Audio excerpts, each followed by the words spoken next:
विश्व प्रसिद्ध भगत हुई है मीराबाई जी। लेकिन मीराबाई जी हुई है सन 1500 से लेके 1550 के बीच उनका जीवन काल रहा है। वे कृष्ण दीवानी थी और कृष्ण जी के बहुत सारी भगत हुई हैं, बहुत सारे भगत हुए हैं। लेकिन मीरा जी से पहले कश्मीर में लल्लेश्वरी जी हो गई, उनसे लगभग 100-150 साल पहले, जो कि शिव भगत थी। जैसे मीरा जी ने कृष्ण जी की भक्ति में अपना तन मन अर्पित किया था, ऐसे ही कश्मीर में लल्लेश्वरी जी ने भी शिव जी को अपना तन मन अर्पण कर दिया था और वो योगिनी परमहंस हो गई थी। लेकिन लल्लेश्वरी जी से भी पहले सन 1130 में लल्लेश्वरी जी की तरह ही एक और शिव भगत हुई है, जिनका नाम था अक्का महादेवी। अगर इन सब में पहले देखा जाए तो जैन तीर्थंकर मल्लीबाई या मल्लीनाथ जी थी, जो इन सबसे पहले थी, दिगंबर। मीरा जी तो दिगंबर नहीं थी, लेकिन ये तीन, लल्लेश्वरी जी, अक्का महादेवी और मल्लीबाई मल्लीनाथ, ये दिगंबर स्त्री जाति थी। पुरुष में तो नागा सन्यासी, जैन मुनि बहुत सारे होते हैं, लेकिन स्त्रियों में परमहंस रूप, जो शरीर से परे हो गई, जिनको कपड़ों का बोध नहीं रहा, जरूरत नहीं रही, उनमें इन तीन का नाम ही दिखता है। और ये तीनों ही परमहंस रूप थी। अगर हम अक्का महादेवी जी की बात करें तो वो कर्नाटक के शिवमोगा जिले में उडुतरी गांव में उनका जन्म हुआ, बड़ी हुई, और वहीं पर वो अपने माता पिता निर्मल शेट्टी और माता सुमित शेट्टी की संतान थी। इनके पिताजी का नाम निर्मल शेट्टी और माता का नाम सुमति था। और वो एक संपन्न परिवार था। जैसे कि शेट्टी शब्द से लगता है कि ये कर्नाटक के वणिक लोग, बनिया जाति के संबंधित नाम है। अक्का महादेवी बचपन से ही ठीक ठाक सुख सुविधाओं में थी और बचपन से ही उनको भगवान शिव से प्रेम हो गया था। भगवान शिव के प्रति उनका प्रेम जाग गया था।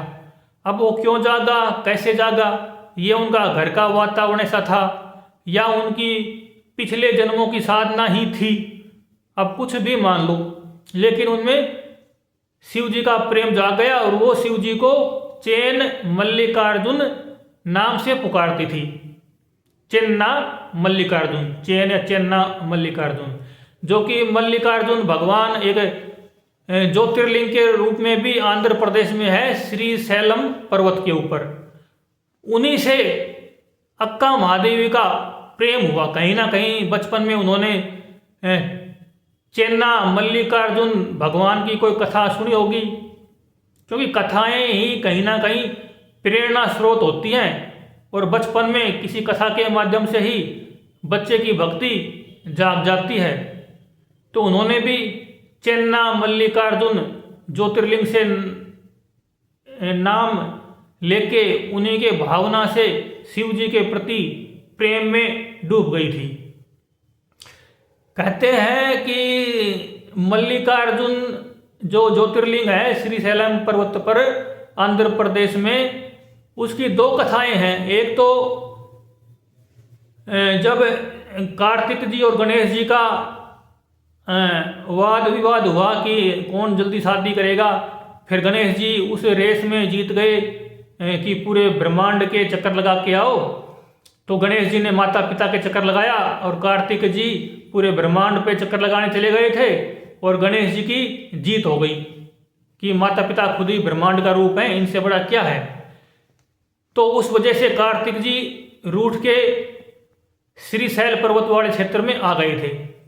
फिर माता पार्वती जी का मन नहीं लगा अपने पुत्र के प्रेम में, तो वो भी इधर आ गई थी। फिर पार्वती जी के पीछे पीछे शिव जी भी आ गए थे। एक कथा तो ये है श्री शैलम मल्लिकार्जुन की, कि उस समय वो आए तब वहाँ ये ज्योतिर्लिंग में ज्योति भावना प्रकट हुई, शिव जी पार्वती की ज्योति तब इनमें विराजित हुई। लेकिन एक कथा ये है कि ज्योतिर्लिंग तो पहले से ही था वहाँ पे, और एक बूढ़ी माई थी वहाँ, वो उस जंगल में रहा करती थी। गांव था, जंगली क्षेत्र था वहाँ, उस गांव में एक बूढ़ी माई रहा करती थी। उसकी बेटी का नाम था मल्लिका, मल्लीबाई। तो कहते हैं एक बार वो जंगल में कुछ लकड़ी वगैरह लाने गई तो उसकी बेटी को शेर खा गया। फिर वो बेटी नहीं आई तो वो बूढ़ी माई शिव जी भगवान से प्रार्थना की, विरह में भर गई। उसने खाना पीना छोड़ दिया और शिव जी के प्रतिमा पर अपना सिर फोड़ फोड़ के मरने की कोशिश करने लगी। इधर जब पार्वती माता को ये पता लगा कि ये बूढ़ी माई है, ये अपनी बेटी की वजह से शिव जी की भक्ति भी उसमें है और उस वजह से ये आत्महत्या करने जा रही है, बहुत दुखी है, तो पार्वती माता उनकी बेटी का रूप बना के मल्लिका बन के वहाँ आ गई और कुछ समय वहीं उनके साथ रही। फिर शिव जी को लगा कि अरे पार्वती जी कहाँ चली गई, तो फिर शिव जी भी वहाँ आ गए और वहाँ एक नामी पहलवान बन के किसी बड़े दंगल में अखाड़े में किसी पहलवान को हराकर उस क्षेत्र में अपनी प्रतिष्ठा बनाकर रहने लग गए। फिर उस समय जो शिव जी आए थे तो उन्होंने अपना नाम अर्जुन बताया, अर्जुन। और जो पार्वती माता थी वो उस बूढ़ी माई की बेटी बनी, उन्होंने उस बेटी का नाम मल्लिका था, तो पार्वती जी का नाम भी मल्लिका ही हो गया, इसीलिए उस शिवलिंग का नाम मल्लिका अर्जुन हो गया। तो हो सकता है अक्का महादेवी ने ये कहानी सुनी हो या कोई दूसरी कहानी सुनी हो, लेकिन उनकी शिव जी में भक्ति थी। फिर वो धीरे धीरे बड़ी हुई और कहते हैं 10 साल की उम्र में वहाँ किसी स्थानीय संत से उन्होंने भगवान चेन्ना मल्लिकार्जुन का मंत्र ले लिया और हमेशा ही अधिकतर टाइम ही वो शिवजी भगवान की ध्यान साधना भक्ति में ही डूबी रहती। ये ही उसका जीवन था। उसने बचपन में ही जैसे मीरा जी ने कृष्ण जी को पति मान लिया था, ऐसे ही अक्का महादेवी ने बचपन में ही शिव जी को पति मान लिया था। हालांकि बाद में जब वो सभा मंडपम में गई तब उन्होंने अपने किसी गुरु का जिक्र नहीं किया। तो जब वो युवा हुई तो किसी समारोह के दौरान या रास्ते से निकलते हुए वहाँ के जैन मत का पालन करने वाले राजा कौशिक की नज़र उन पर पड़ गई और वो उन पर मोहित हो गए,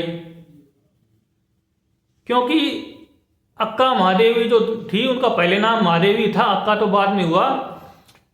तो जो महादेवी जी थी, एक तो वो शरीर की बनावट से रंग रूप से सुंदर थी ही, दूसरा उनके अंदर भक्ति का प्रभाव ऐसा था कि भक्ति की सुंदरता और शरीर की सुंदरता मिलके उनकी सुंदरता बहुगुणा हो गई थी।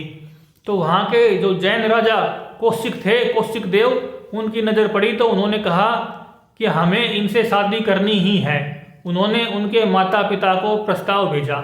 उनके माता पिता ने कहा आप अलग मत के हो, हम लिंगायत मत के हैं, शिव भगत हैं, हमारा और आपका तालमेल नहीं बनेगा।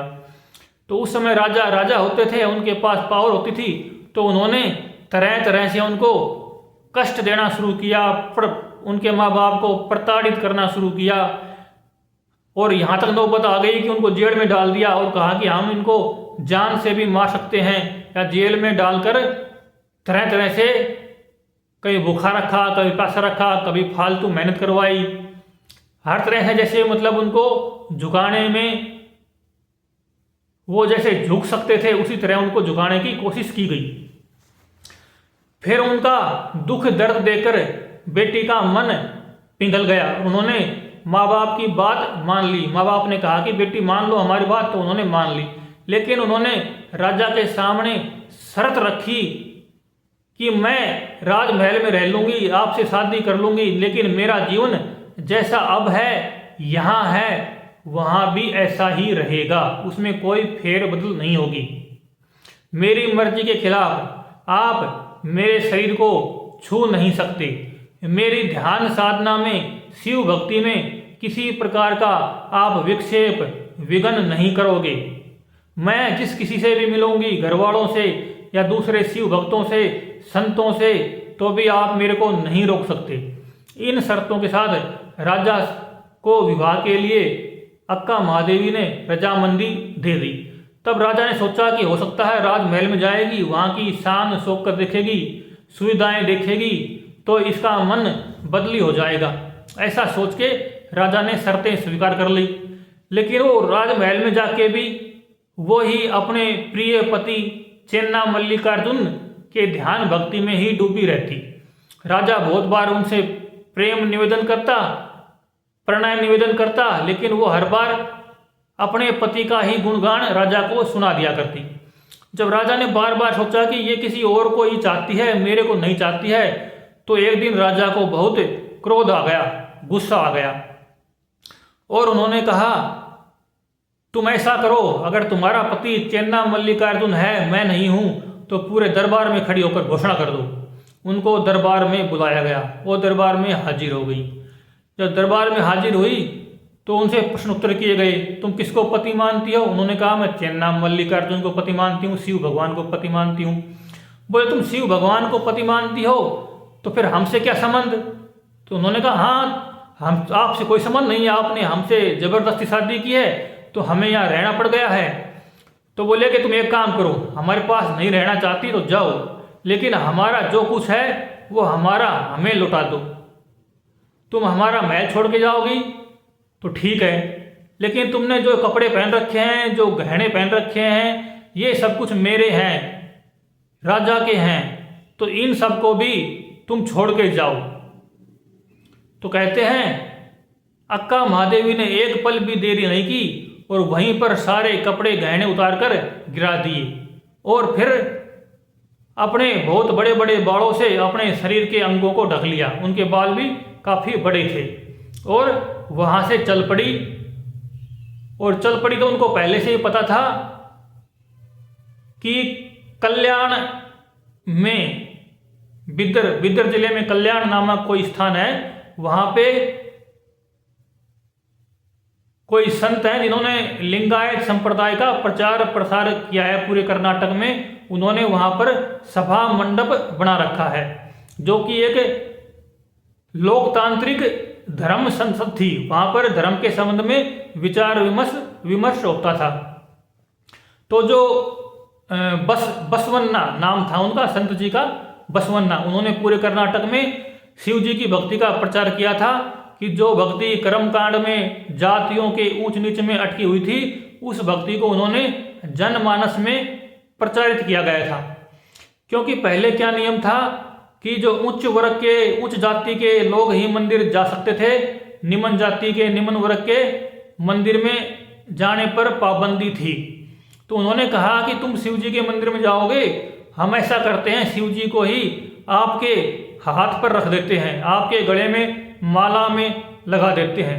ऐसा करके उन्होंने हर किसी को जो भी शिव भक्ति करना चाहे, उसी को माला के अंदर पिरोक कर एक छोटा सा शिवलिंग प्रदान कर दिया। वही उनकी गुरु दीक्षा हुआ करती थी। और जब भी जरूरत पड़े, उस शिवलिंग को गले की माला से निकालकर हाथ पे रखकर उसकी पूजा प्रार्थना कर लो, फिर वापिस गले में पहन लो। तो यहाँ मंदिर की जरूरत, मंदिर नहीं जाने वाली मजबूरी नहीं रही। हर किसी के हाथ में शिवलिंग की, शिव जी की भक्ति प्रकट हो गई थी। तो वहाँ उन्होंने कल्याणम में सभा मंडप बना रखा था, और वहाँ पर वो चल दी। उनको पता था कि वहाँ पर एक बार मैं जाऊंगी तो थोड़ा राजा को भी एहसास हो जाएगा कि ये तो सचमुच सन्यासी ही हो गई है, इसका संसार से कोई लेना देना नहीं है, और संसार को भी पता हो जाएगा कि ये सन्यासी है। और संतों के साथ रहकर वहाँ पर शास्त्रों के संबंध भी जो कोई जानकारी पूरी नहीं है, उसका भी पता हो जाएगा। ऐसा करके वे शिवमोगा जिले से उडुतरी क्षेत्र से चल पड़ी। लगभग 600-700 किलोमीटर दूरी पर वो जगह थी। शिवमोगा से वो बिदर जिले वाला जो स्थान था कल्याणम, वहाँ की ओर चल पड़ी। रास्ते में उसको भूख भी लगी, प्यास भी लगी, कहीं भिक्षा मांगी, कहीं भूखी प्यासी चली, कई लोगों ने उसको गलत निगाह से देखा, कहीं उसको गालियाँ मिली। फिर भी वो लोगों से कहती, हे मेरे भाइयों, हे मेरे पिताओं, तुम ऐसा क्यों करते हो? मैं शिव की दीवानी हूँ, मैं शिव की प्रेमिका हूँ, मैंने ये संसार छोड़ दिया है उसके विरह में, उसके विचार में। फिर कहते हैं कि उनको उस रास्ते में चलते चलते ही शिव जी का साक्षात्कार हो गया और उनके अंदर जो प्रेम की अग्नि थी, विरह की अग्नि थी, जो कुंडलिनी शक्ति थी, वो जागृत हो गई और उनको खास अनुभूति उसी रास्ते में चलते चलते हो गई और उसका प्रभाव उनके शरीर में भी दिखाई दिया। शरीर में क्या दिखाई दिया कि उनके शरीर से ऑटोमेटिक ही अपने आप ही विभूति प्रकट होने लग गई। राख शरीर के रोम छिद्रों से राख के कण निकलने लग गई। जब वो सभा मंडप में पहुंची, वहां बसवन्ना स्वामी के वहां एक उनके एक शिष्य थे या उनके सहयोगी थे, अल्लम प्रभु, वहां पे तो वहां भी संतों की सभा लगी हुई थी। बहुत सारे संत थे, शास्त्रों पर विचार हो रहा था, ध्यान साधना पर विचार हो रहा था। वहां पहुंची तो एक युवा निर्वस्त्र स्त्री को देखकर पूरी सभा में हड़कंप सा मच गया। रास्ते में जो कुछ हुआ था वो हुआ ही था, इतने कष्ट सहन किए थे उसने, सर्दी गर्मी, पथरीली राहें, नंगे पैर, निर्वस्त्र शरीर और बाड़ों से ढके हुए शरीर के अंग। तो जैसे ही वहां उस सभा में पहुंची, लोगों ने देखा कि ये कौन आ गया, क्यों आ गया। उसने सभा में घुसने की कोशिश की तो सेवकों ने रोक दिया। फिर उनसे पूछा कि तुम ये भभूत कहाँ से लगा के आई हो? तो उन्होंने कहा, मैं भभूत लगाई नहीं है, ये भभूत शरीर से ही प्रकट हो रही है। फिर कहते हैं उनके पूरे शरीर का किसी पुरुष ने ही परीक्षण भी किया, क्योंकि उनके अंदर वो स्त्री पुरुष वाली भावना थी ही नहीं, स्त्री पुरुष का भाव था ही नहीं। वो तो अपने विरह में व्याकुल थी, शिव जी की भावना में डूबी हुई थी। उनके लिए क्या पुरुष क्या स्त्री, उनके लिए तो बस शिव ही शिव थे। जैसे लल्लेश भी कहा करती थी कि यहाँ कोई पुरुष है नहीं, ऐसे ही अक्का महादेवी भी कहा करती थी, एक शिव के अलावा और दूसरा पुरुष कौन हो सकता है यहाँ पे, उसी के अलावा कोई दूसरा है नहीं, तो किसके लिए वस्त्र पहनने। तो कहते हैं वहां किसी व्यक्ति ने उनके शरीर को देखा, परीक्षण किया, तो उनके शरीर से सचमुच अंदर से राख के कण विभूति निकल रही थी। और उनके शरीर को देखा तो उनके शरीर के निचले अंग से भी, योनि मार्ग से भी विभूति झड़ रही थी। इसका कारण क्या है कि उनके अंदर जो विरह अग्नि प्रकट हुई, कुंडलिनी शक्ति जागृत हुई, तो वो अग्नि इतनी प्रबल हो गई कि वो शरीर की कोशिकाओं को भी जलाने लग गई। कई बार ऐसा होता है, जब कुंडलिनी शक्ति जागती है तो उसकी अग्नि इतनी प्रबल हो जाती है कि शरीर की कोशिकाएं भी जलने लग जाती हैं। किसी में ऐसा होता है कि कोशिकाएं नहीं जलती, शरीर से प्रकाश निकलने लग जाता है। उसके कई आयाम हो सकते हैं, कई तरीके हो सकते हैं। जब कुंडलिनी शक्ति को ऊपर की ओर जाने का खुला मार्ग नहीं मिलता तो वो शरीर के निचले स्तर पर ही कुछ उधम, कुछ तोड़फोड़, कुछ नॉर्मल से अलग घटना घटाने लगती है। किसी में प्रकाश निकल जाता है, किसी के शरीर में गर्मी बढ़ जाती है, उनके शरीर में विभूति निकलने लग रही थी। तब उन्होंने लगा कि चलो ये कोई धार्मिक ही है, प्रभु प्रेम में पागल ही है। तो उन्होंने बसन्ना प्रभु को प्रणाम किया और सभा में उनका प्रवेश हुआ। फिर उनके प्रश्न उत्तर हुए। प्रश्न उत्तर क्या थे कि आप युवा हो तो क्या आपने शादी कर ली है? तो उन्होंने कहा हाँ शादी कर ली है मैंने। बोले किससे की है? बोले मैंने चेन्ना मल्लिकार्जुन शिव भगवान से शादी की है। तो बोले वो कहाँ पे हैं? तो उन्होंने कहा वो मेरे भीतर ही विराज रहे हैं। तो उन्होंने कहा शादी हो गई है तो फिर वो अलग कैसे हैं आपसे? जो आपके भीतर विराज रहे हैं वो तो भाई शादी हुई कैसे? शादी तो दो में होती है ना। जब कोई दो होते हैं तभी शादी होती है, आप कह रही हो अंदर है, तो इसमें कोई बात में थोड़ा भेद तो हो गया ना आपकी बात में। तो उन्होंने कहा हाँ हमारी शादी हो गई है, लेकिन हमारी शादी ठीक ऐसे ही हुई है जैसे नदी समुद्र में गिरती है। नदी ने समुद्र तक पहुंचने की यात्रा कर ली है, लेकिन नदी पूरी पूरी समुद्र में अभी समाई नहीं है, वो काम बाकी है। नदी ने समुद्र को टच कर लिया है, उससे मिल गई है, लेकिन पूरी की पूरी ही समुद्र में अभी नहीं गिरी है। तो उन्होंने पूछा कि आपने वस्त्र क्यों त्याग दिए? तो उन्होंने कहा जब आत्मा शिव में लीन हो गई तब देह और वस्त्र का बंधन अर्थहीन हो गया मेरे लिए, उसका कोई अर्थ ही नहीं रहा। ये वस्त्र किसके लिए पहनूं मैं, क्यों पहनूं, किसको दिखाऊं पहन के ये वस्त्र? तब उन्होंने कहा चलो आपने वस्त्र तो त्याग दिए, लेकिन आपने अपने बालों से अपने शरीर को ढक क्यों रखा है? जब वस्त्र ही त्याग दिए तो बालों से क्यों ढक रखा है? तो उन्होंने कहा मैंने तो त्याग दिए और मेरे को ढकने की जरूरत भी नहीं है, लेकिन क्या आप सब इस अवस्था को देखकर विचलित नहीं होगे? आपके मन में कोई विकार पैदा नहीं होगा क्या? समाज के लोगों के मन में किसी स्त्री के अंगों को देखकर विकार पैदा नहीं होगा? मैंने अपने लिए नहीं ढक रखा, मैंने लोगों को ही बचाने के लिए, उनकी दृष्टि को गंदा होने से बचाने के लिए शरीर के अंगों को ढक रखा है। तब उन्होंने पूछा तो क्या स्त्री को मोक्ष प्राप्त करने का अधिकार है? तो अक्का महादेव जी ने कहा कि आत्मा न स्त्री है न पुरुष है, इसलिए मोक्ष पर सबका समान अधिकार है। फिर वहां अल्लम प्रभु ने पूछा क्या विवाह और गृहस्थ जीवन भक्ति में बाधक हैं? तो महादेव जी ने कहा जो शिव को पति मान ले उसके लिए सांसारिक विवाह निरर्थक हो जाता है। तो क्या फिर उन्होंने पूछा क्या केवल भक्ति से ही मुक्ति संभव है? तो महादेव जी ने कहा हाँ, भक्ति से ही कर्म और ज्ञान का बोध स्वतः ही हो जाता है, और मेरा कर्म है भगवान शिव की भक्ति करना, उनसे प्रेम करना। तो उन्होंने पूछा आप सामाजिक मर्यादाओं का उल्लंघन क्यों करती हो? तो महादेव जी ने उत्तर दिया जो मर्यादाएं आत्मा को बांधे उन्हें तोड़ना ही धर्म है। फिर पूछा क्या स्त्री और पुरुष आध्यात्मिक रूप से समान है? तो महादेव जी ने कहा शिव भक्ति में न कोई ऊंच है न कोई नीच है, न स्त्री है न कोई पुरुष है, सब समान रूप से शिव की भक्ति के अधिकारी हैं। तो आप शिव को अपना पति क्यों मानती हैं? तो उन्होंने कहा चेन्ना मल्लिकार्जुन ही मेरे प्राण और जीवन के स्वामी हैं, मैं बचपन से ही उनकी भक्ति में अपने हृदय को लगा चुकी हूँ। क्या देह से विरक्ति आवश्यक है? तो उन्होंने कहा देह आसक्ति छोड़ना आवश्यक है, देह नहीं। क्या कहा उन्होंने? देह की आसक्ति छोड़ना जरूरी है, देह को छोड़ना जरूरी नहीं है। आप शास्त्रों से अधिक अनुभव को क्यों मानती हैं? तो उन्होंने कहा अनुभव जीवित सत्य है और शास्त्र उसका इशारा मात्र है।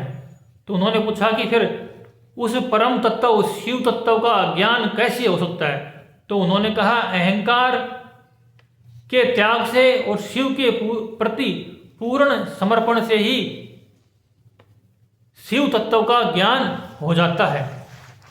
तो उनकी इस तरह की बातों को सुनकर वहाँ पूरी सभा दंग रह गई और उन्होंने महसूस किया कि ये स्त्री कोई नॉर्मल स्त्री नहीं है, ये बिल्कुल ही अनुभवी स्त्री है। उनकी बातों से जो उस क्षेत्र के लोगों में जिन्होंने शिव भक्ति का प्रचार किया, लिंगायत संप्रदाय को फैलाया, पोषित किया, उन्होंने भी उनसे प्रभावित होकर उनको अक्का महादेवी कहा। उनका पहला नाम था महादेवी, लेकिन उनसे प्रभावित होकर उन्होंने उनको अक्का महादेवी कहा। अक्का का मतलब बड़ी बहन, दीदी। उम्र में वो सब उनसे बड़े थे। बसवन्ना जो उस संप्रदाय के प्रमुख आचार्य थे उस समय, और उनके सहयोगी शिष्य अल्लम प्रभु, वे उनसे उम्र में बड़े थे। इनकी उम्र 18-20 साल की रही होगी महादेवी जी की, लेकिन इनके अनुभव से और ज्ञान से, त्याग वैराग से वे इतने प्रभावित हुए कि उन्होंने इनको अक्का महादेवी कहा, बड़ी बहन कहा। और वो वहीं पर फिर शास्त्र चर्चाओं में बैठने लगी और उनके विचार विमर्श में शामिल होने लगी, अपनी कविताएं, अपनी बातें बताने लगी। उस समय उनकी वाणी प्रकट होती थी और वो वाणियों में, अपने वचनों में, उस सभा में अपने विचार भी रखती थी। लेकिन काफी समय वहां रुकने के बाद उनको लगा कि यहाँ तो ज्ञान चर्चा होती है, शुद्ध भक्ति में यहाँ बाधा पड़ती है, पूर्ण तल्लीनता, पूर्ण विलीनता वाली भक्ति यहाँ संभव नहीं है। फिर उन्होंने बसवन्ना स्वामी को निवेदन किया कि मैं तो पूर्ण रूप से अखंड भक्ति में ही डूबना चाहती हूं। तब उन्होंने आज्ञा दी कि आप मल्लिका अर्जुन ही चले जाओ, आपका जो इष्ट है चैन मल्लिका अर्जुन, उन्हीं के स्थान पर श्रीशैल पर्वत पर जो ज्योतिर्लिंग है कृष्णा नदी के किनारे उस पहाड़ी पर, वहां चली जाओ और वहां पर कदली नामक गुफा है, वहीं पर विराजो।